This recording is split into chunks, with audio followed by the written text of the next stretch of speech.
Well, good morning, church family, and welcome to day 20 of our prayer and fasting.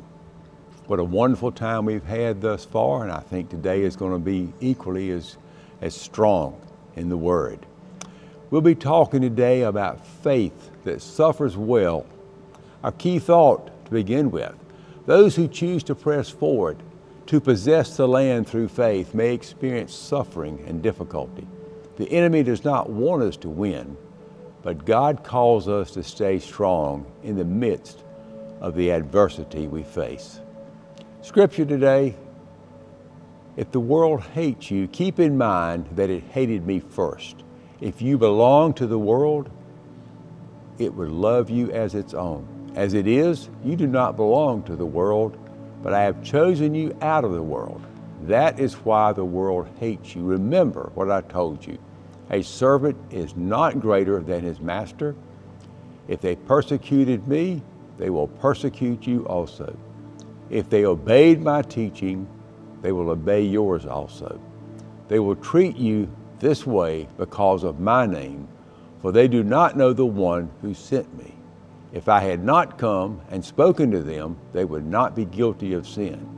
But now they have no excuse for their sin. Whoever hates me hates my Father as well. Wonderful words taken from the book of John, chapter 15, verses 18 through 23. Some additional scripture you may want to read this morning is Psalms 126. Really just a short 6 verses and can add a lot to what we've just read. So take just a moment if you would and check that out also. To reflect on the word for the day: possessing the land by faith is not about escaping suffering, but embracing God's call to walk in faithfulness in this suffering. Jesus was clear: if the world hates you, remember, it hated me first. We do not belong to this world. We are strangers and pilgrims on this earth, immigrants of the kingdom, sowers of hope in hard soil. Suffering faith does not suffer alone. Paul said, "Who is weak, and I do not feel weak? Who is led into sin, and I do not inwardly burn?" This is a testimony of embodied compassion, aligned with the call of Christ. Mourn with those who mourn.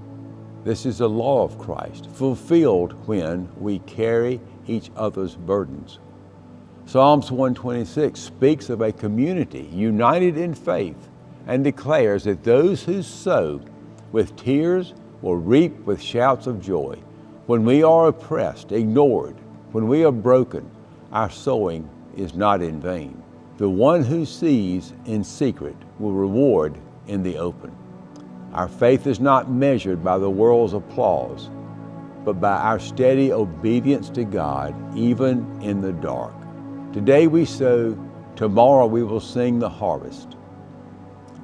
Today, as you're praying, consider these items. Are you currently experiencing suffering in your own life? How have you grown in your ability to suffer well? Ask God where you might need further growth. Who do you know that is currently experiencing suffering because of their work, that may succumb to the enemy, who struggle with their faith? Bring them before the Lord and pray that they would not waver. And lastly, pray for Christians around the world who are currently suffering because of their faith. Pray that God would give them the strength to remain faithful no matter the circumstances, and that their sufferings would draw others to Christ. This evening, when you have a family fun moment, let me remind you of a few things you can do. You might want to consider taking a paper plate, a cup, an empty toilet paper roll. Get out some beans and cereal and rice. Get some tape, glue, and a stapler. Coloring supplies, maybe some decorating supplies if you've got some glitter. It's Christmas time, everybody's got glitter. Stickers and ribbon. Decorate your plate. Dress up the cup. Put a handful of beans or rice or cereal inside your decorated item before you secure it with glue or tape. A bonus option to include is ribbons on the side.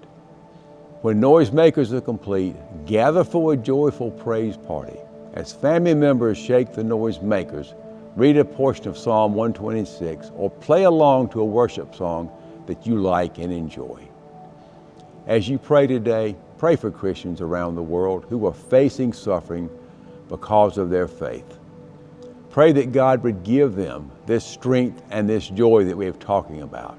Pray that others would see their faith and start following Jesus. Pray that they'll be strong in all they do. Thank you. Have a wonderful day. Look forward to seeing you tonight here in the sanctuary for yet a wonderful time again as we come together in our prayer and fasting services. Thank you and good day.